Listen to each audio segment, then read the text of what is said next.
भगवती सूत्र के 7वें शतक के 10वें उद्देशक में कहा गया है, तेनम कालेनम तेनम समयेनम राजगीहे नामम नगरे हुत्था वन्नओ गुणशिलये चेये वन्नओ जाव पुढवी शिला पट्टओ तस्सणम गुणशिलयस्य चेयस्य अदूर सामन्ते बहवे अन्न उत्थिया परिवसन्ति तंजहा कालोदायी शेलोदायी सेवालोदायी उदये नामुदये नमुदये नमुदये अन्नवालये शेलवालये शंखवालये सुहत्थी गाहा वै। भगवान महावीर विराजमान थे और राजगृह नाम का नगर भगवान महावीर का एक मानो मुख्य प्रवासक क्षेत्र राजनगर रहा है। पास में नालंदा है, राजनगर नालंदा, बहुत लाभ मानो कितने चतुर्मास भगवान महावीर के राजगृह नालंदा। तो राजगृह नगर और वहां गुणशिलक नामक चैत्य, पृथ्वी शिलापट्ट और उसके आसपास न बहुत दूर न बहुत निकट अन्य यूथिक अनेक जन निवास करते थे, जो अन्य दर्शन को, अन्य संप्रदाय को या अन्य सिद्धांत को मानने वाले अन्य दर्शनों से संबंधित लोग भी थे। नाम दिए गए हैं वो कौन लोग थे? कालोदाई, शैलोदाई, शैवालोदाई, उदक, नामोदक, नर्मोदक, अन्नपालक, शैलपालक, शंखपालक और सुहस्ती गृहपति। ये लोग उस भगवान महावीर के मानो प्रवास स्थल परिसर के परिपार्श्व में रहा करते थे, निवास करते थे। तो एक बार वे अन्य यूथिक, जो अन्य दर्शनों से जुड़े हुए लोग थे, अपने अपने निवास स्थानों से, आवास स्थानों से निकले और एक जगह इकट्ठा हो गए। जैसे कई बार पड़ोस के लोग इकट्ठा हो जाते हैं, कई पाटे पर बैठ जाते हैं, प्रौढ़ लोग हैं, वृद्ध लोग हैं, वो यहाँ शाम को कभी यूं आसपास 5-7 बैठ के बातें करते हैं। तो ये लोग भी मिले तो बातें शुरू हुई, बात भी शुरू हुई। तो कई बार बातों में समसामयिक बातें आ जाती हैं, यानी इन दिनों में जो घटनाएं हो वो बातें चर्चा का विषय बन जाती हैं।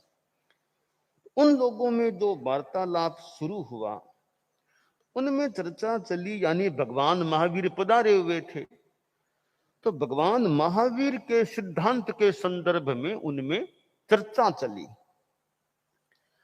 तो चर्चा यूं चली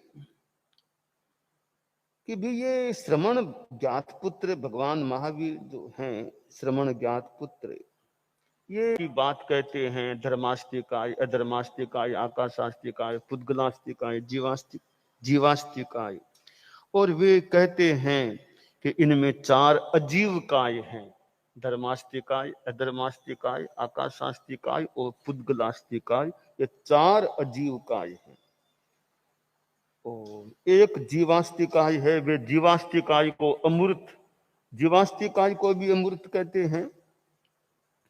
धर्मास्तिकाय ये भी अमूर्त है। और जो जीवास्तिकाय है उसको वे अरूपिकाय बतलाते हैं। धर्मास्तिकाय को भी, अधर्मास्तिकाय को भी, आकाशास्तिकाय को भी अमूर्त बतलाते हैं। जीवास्तिकाय अमूर्त है। एक पुद्गलास्तिकाय को वे मूर्त रूपिकाय बतलाते हैं। ये जो महावीर जी कह रहे हैं वो बात ऐसे है क्या? तो महावीर जी की ये बात कैसे है, ठीक है क्या, ऐसे है क्या, यूं आपस में चर्चा हो रही थी।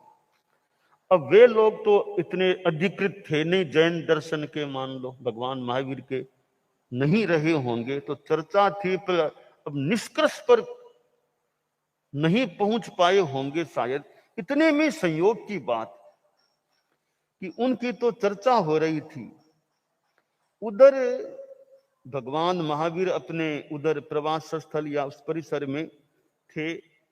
परिषद आई, प्रवचन हुआ, लोग परिषद चली भी गई और भगवान महावीर के ज्येष्ठ अंतेवासी गौतम स्वामी, तो अब उनको गोचरी जाना था, तो वे गोचरी के लिए निष्क्रांत हुए और यूं घरों में जगह जगह अटन करते हुए भिक्षा के लिए ऐसे घूम रहे थे। और उन्होंने भोजन मिल गया, उनको पर्याप्त आहार मिल गया था, भक्तपान मिल गया, लेकर के वो अब गांव से वापस अपने मानो प्रवास स्थल की ओर जाते हैं। बड़े शांति से चल रहे हैं, संभ्रम रहित, और जो साधु की गति होनी चाहिए, भागना दौड़ना नहीं, शांति से चलना, देख देख कर क्रिया समिति के अनुसार चलना। और चलते चलते वे उन लोगों के आसपास से गुजर रहे थे। गौतम स्वामी, उन लोगों ने देखा, रे ये आ रहे हैं ना गौतम, ये भगवान महावीर के शिष्य हैं, तो इनसे पूछें कि क्या सिद्धांत है भगवान महावीर का। तो अपने आपस में बात की, ये गौतम जी हैं, गौतम, तो हमारे लिए तो ये अस्तिकाय की बात क्लियर नहीं हो रही है, हम पूरा जानते नहीं, क्लियर नहीं है हमारे लिए, धर्मास्तिकाय, अधर्मास्तिकाय, अस्तिकाय, तो ये तो उन्हीं के, इन्हीं से पूछ ले भी क्या सिद्धांत है आपका। तो वे आखिर गौतम के पास आते हैं। वे लोग आकर भगवान गौतम से बोले कि गौतम, आपके जो धर्माचार्य, धर्मोपदेशक, श्रमण ज्ञात पुत्र हैं, वे 5 अस्तिकायों की बात प्रज्ञापित करते हैं, बताते हैं, धर्मास्तिकाय आदि आदि बातें हैं। तो यह बात कैसे है कि 5 में से 4 अरूपी हैं, 1 रूपी हैं, 5 में से 4 अजीव हैं, 1 जीवास्तिकाय जीव हैं, तो यह बात कैसे क्या है? अरे हमारे तो बड़ी समझ में नहीं आई, ये क्या बात है ये। तो भगवान गौतम ने, वे जो अन्य यूथिक जन थे, उनसे कहा, भाई हम लोग अस्तित्व को नास्ति है ऐसा नहीं कहते हैं, तो नास्तित्व उसको अस्ति है ऐसा भी नहीं कहते हैं, हम तो है जैसा बतलाने वाले हैं। हम तो अस्तित्व को, सर्व अस्तित्व को अस्ति है ऐसा कहते हैं, और सर्व नास्तित्व को नास्ति ऐसा कहते हैं। आप लोग स्वयं समझिए, अपनी चेतना से इसकी प्रत्युपेक्षा करें। तो गौतम स्वामी तो वहां से आगे बढ़े, अपने प्रवास स्थल में आ गए, जहां भगवान महावीर थे वहां आ गए। वो जो आहार भक्तपान लाए थे, भगवान महावीर को दिखाया। हमारी आज भी सामान्य विधि है, आगम में जो है कि गौतम स्वामी ने वो गोचरी लेकर आए, भगवान महावीर को दिखाया कि यह लेकर आया हूं। आज भी हमारी साधु समुदाय में यह परंपरा है कि संत लोग जैसे गोचरी लेकर आते हैं, कोई सामान्य रूप में प्राय मान ले कि जैसे मध्याह्न में गोचरी गए, व्याख्यान के बाद मान लो गोचरी गए, गोचरी लेकर आए, तो दिखाएं कि ये हम लेकर आए, पात्री उठा उठा ये हम लेकर आए। ये जो भी ग्रुप के आते सब दिखाओ क्या क्या, ये सामान्य सी विधि है। तो आगम में भी यही विधि है कि भगवान महावीर को उन्होंने दिखाया जो लाए थे भक्तपान। अब दिखाने से कई बार एक तो जानकारी में आगे भी क्या क्या चीजें आ रही है, जानकारी में आ जाए बड़ों के, या कई बड़े पूछ भी ले ये गोचरी कहाँ से लाए, क्यों लाए, कैसे लाए, देखो ये सचित है कचित है, क्या बात है, विधि के अनुकूल नहीं, थोड़ा पूछताछ भी कर लें तो और प्रेरणा भी मिल जाए गोचरी करने वालों को। तो भगवान महावीर को उन्होंने, गौतम स्वामी ने अपना भक्तपान दिखा दिया, वंदना नमस्कार किया, और फिर वो गौतम स्वामी भगवान महावीर की पर्युपासना में बैठ गए। इधर भगवान महावीर वहां विराजमान थे, एक फिर कोई अगले दिन आगे की बात होगी, वे अन्य युथिक भगवान महावीर के पास आ जाते हैं, क्योंकि जहां ज्ञान प्राप्त करना है तो वहां जाए, बैठे, चर्चा करे तो विषय स्पष्ट हो सकता है। भले किसी दर्शन को मानने वाले हों, जहां तत्व ज्ञान की बात है, सच्ची अच्छी बात कहीं मिलने की संभावना हो, उनका सिद्धांत क्या है, आदमी और भी कहीं चर्चा के लिए जा सकता है। श्रद्धा मान लो है जहां है, तो ज्ञान चर्चा के लिए कहीं मान लो चले भी जाएं, तो वे अन्य युथिक लोग भगवान महावीर के पास आ गए। तो भगवान महावीर प्रवचन सभा में थे और प्रवचन कर रहे थे, और वे कालोदाई उस प्रवचन सभा में वो आ गया। कालोदाई कालोदाई आया, तो कालोदाई आया और भगवान महावीर ने उसको फरमाना शुरू कर दिया। शायद कालोदाई ने प्रश्न किया भी नहीं होगा, चलाकर भगवान महावीर ने बात शुरू कर दी। कहा, कालोदाई कि किसी समय तुम लोग आपस में मिले थे, एक जगह इकट्ठा हुए थे, तुम लोगों में यह बात हुई थी कि श्रमण ज्ञात पुत्र 5 अस्तिकायों की प्रज्ञापना करते हैं, ऐसा है अरूपीर, ये बातें तुमने हुई थी, बात सही है ना? तो कहा बात सही है, हमने आपस में हम लोगों ने आपके बारे में, आपके सिद्धांत के बारे में चर्चा की थी। तो कालोदाई ये ठीक है, मैं 5 अस्तिकाय बताता हूं, वो 4 अमूर्त है, 4 अजीव हैं, 1 मूर्त है, 1 जीव, ये बात मैं बताता हूं जो भी। तो ये मेरी बात है, मैं वो अरूपी काय, अजीव काय, ये बातें मैं बताया करता हूं। तो कालोदाई बोला कि अच्छा, आप जो बताते हैं धर्मास्तिकाय, अधर्मास्तिकाय, आकाशास्तिकाय, ये तीनों अरूपी हैं, अजीव काय हैं। तो मेरा प्रश्न है, इनमें धर्मास्तिकाय में, अधर्मास्तिकाय में, आकाशास्तिकाय में कोई प्राणी रुक सकता है क्या, ठहर सकता है क्या, रह सकता है क्या, सो सकता है क्या, खड़ा रह सकता है क्या, बैठ सकता है क्या, करवट ले सकता है क्या? भगवान महावीर ने कहा यह संभव नहीं है, यह बात सही नहीं है। कोई भी प्राणी है तो इनमें नहीं रुक सकता, इनमें खड़ा नहीं हो सकता, एकमात्र पुद्गलास्तिकाय पर ही कोई प्राणी ठहर सकता है, रुक सकता है, खड़ा रह सकता है, आदि आदि है, ये ऐसे है। तो भगवान यानी महावीर जी से फिर पूछा कि भगवान महावीर से पुद्गलास्तिकाय की जो बात है, जो रूपी काय आप बताते हो अजीव काय है, तो इस पुद्गलास्तिकाय में जीवों के पाप कर्म, पाप फल, विपाक संयुक्त होते हैं क्या? भगवान ने कहा, कालोदाई ये अर्थ संगत नहीं, ये ठीक नहीं है। केवल एक जीवास्तिकाय जो अरूपी काय है, उसी में जीवों के पाप कर्म, पाप फल, विपाक संयुक्त होते हैं और अन्य किसी के कर्म नहीं लगते, केवल जीव के ही कर्म लगते हैं। धर्मास्तिकाय, अधर्मास्तिकाय, इन किसी के कर्म नहीं लगते हैं, पाप फल विपाक वाले जो भी। यूं वार्तालाप हुआ, तो वार्तालाप से कालोदाई संबुद्ध हो गया कि बात मानो समझ में आ गई, संबुद्ध हुआ, भगवान महावीर को वंदन नमस्कार किया और बोला कि मैं, जैसे कई बार लोग बोलते हैं, I am impressed by you, मैं आपसे प्रभावित हो गया हूं।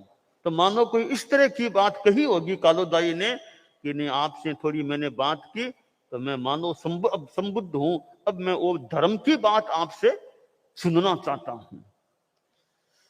तो यह पहले की वो तो एक तत्व की बात, सिद्धांत की बात थी, पुद्गल जीव आदि आदि अजीव जीव। अब का मुझे धर्म की बात आप बताओ। तो भगवान महावीर ने फिर धर्म का उपदेश दिया, धर्म का उपदेश दिया, और कालोदाई भगवान महावीर के पास प्रव्रजित हो गया, उसने दीक्षा ले ली, भगवान महावीर के पास दीक्षित हो गया।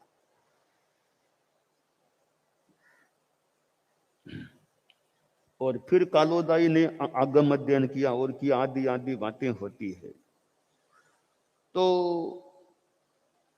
बाद में भगवान महावीर राजगृह नगर से विहार भी कर देते हैं और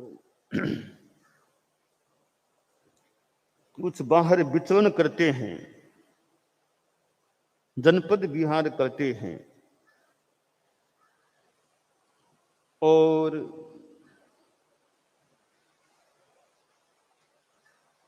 फिर कालोदाई भगवान महावीर से कुछ चर्चा वार्ता भी करता है। तो यह एक प्रसंग जो आया है भगवान महावीर का, इधर गौतम स्वामी, इधर अन्य तीर्थिक लोग, और वार्तालाप हुआ और जो तात्विक बात का क्रम चला उसमें यह पंचास्तिकाय की बात भगवती सूत्र में बताई गई है। 6 द्रव्य की बात भी आती है। 6 द्रव्यों में भी पंचास्तिकाय तो है ही, एक काल और है वहां। पंचास्तिकाय तो 6 में भी है। कोरा पंचास्तिकाय का उल्लेख हो तो काल उसमें नहीं आता, केवल 5 अस्तिकाय आ जाती है। अब ये जो 6 द्रव्य है या पंचास्तिकाय है, एक प्रश्न होता है, ये पंचास्तिकाय का जो वर्णन है वो क्यों है? इधर नव तत्वों की बात भी आती है। उत्तरध्ययनानि में तो बहुत जीवा जीवाय बंधो ये पुन्नम पावा सवोतः संबरो निद्रा मुखो संते एतहियान। इधर नव तत्व की बात है, इधर 6 द्रव्य या पंचास्तिकाय की बात है। तो पंचास्तिकाय में 9 तत्वों को भी तो समाविष्ट किया जा सकता है। नव तत्वों में पंचास्तिकाय को समाविष्ट किया जा सकता है। तो 5 अस्तिकाय इधर 9, 2 क्यों? एक से ही काम चल जाए, 2 क्यों? 5 का 9 में और 9 का 5 में समावेश संभव है, तो 2 क्यों बताए? 2 वर्गीकरण क्यों?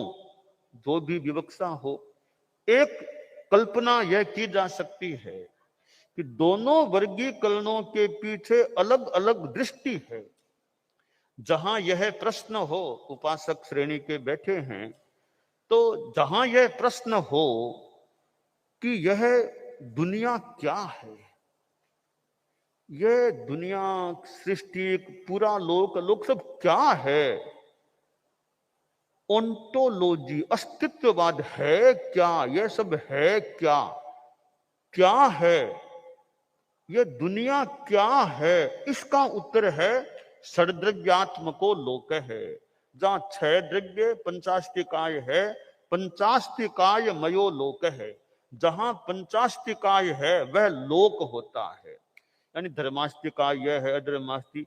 तो दुनिया में क्या है, दुनिया में मूल तत्व क्या है, दुनिया के मूल तत्व बताने वाला यह पंचास्तिकाय या षड्द्रव्यवाद है कि वो चीजें हैं, मूल बताओ, मूल क्या? तो मूल में दुनिया में धर्मास्तिकाय, अधर्मास्तिकाय, आकाशास्तिकाय और पुद्गलास्तिकाय, जीवास्तिकाय, ये 5 अस्तिकाय। एक काल को भी 6 द्रव्य करें तो जोड़ दे।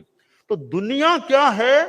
षड्द्रव्यात्मको लोक है या पंचास्तिकाय मयो लोक है। यह लोक वह है जिसमें 5 अस्तिकाय हैं। ये 5 अस्तिकाय इस दुनिया के मूल तत्व हैं। जो कुछ और है वो इन्हीं का है। जो कुछ हमें दिखाई दे रहा है आंखों से, वह सब पुद्गलास्तिकाय का प्रपंच है, पुद्गलास्तिकाय है। बाकी 4 अस्तिकाय हमें आंखों से दिखाई नहीं देते, फिर उनका भी अस्तित्व इस सृष्टि में, लोक में बताया गया है। तो दुनिया क्या है, मूल तत्व क्या दुनिया के, इस प्रश्न का उत्तर पंचास्तिकाय या 6 षड्द्रव्य के द्वारा दिया गया। तो यह एक वर्गीकरण।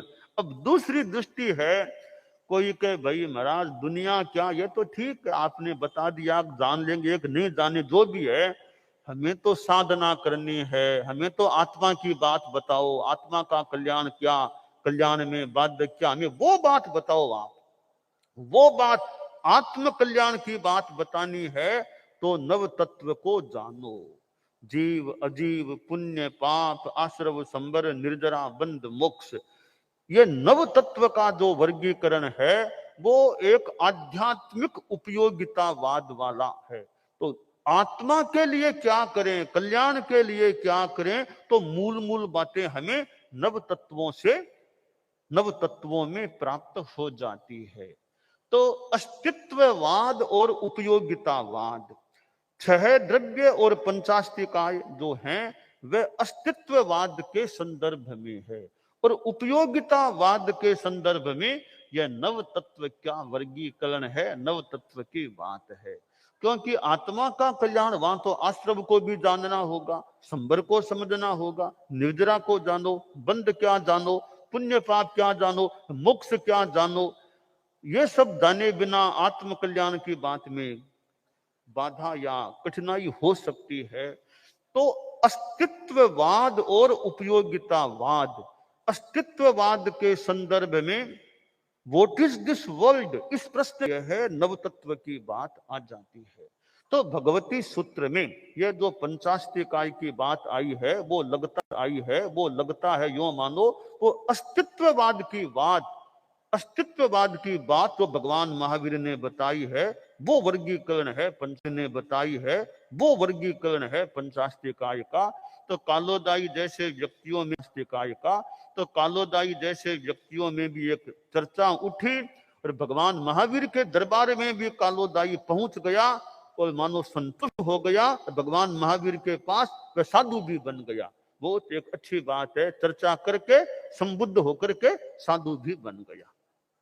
तो भगवती सूत्र में यह इस प्रकरण में जो पंचास्तिकाय की बात आई है वो जैन दर्शन का एक अच्छा एक सिद्धांत है, उसका संक्षेप में यहाँ उल्लेख हो गया है। दानान सिद्धम अभयपयानम सच्चे सुया अणवज्जं वयंती तवे सुया उत्तम बंभचेरम लोगुत्तमे समनेनाय पुत्ते।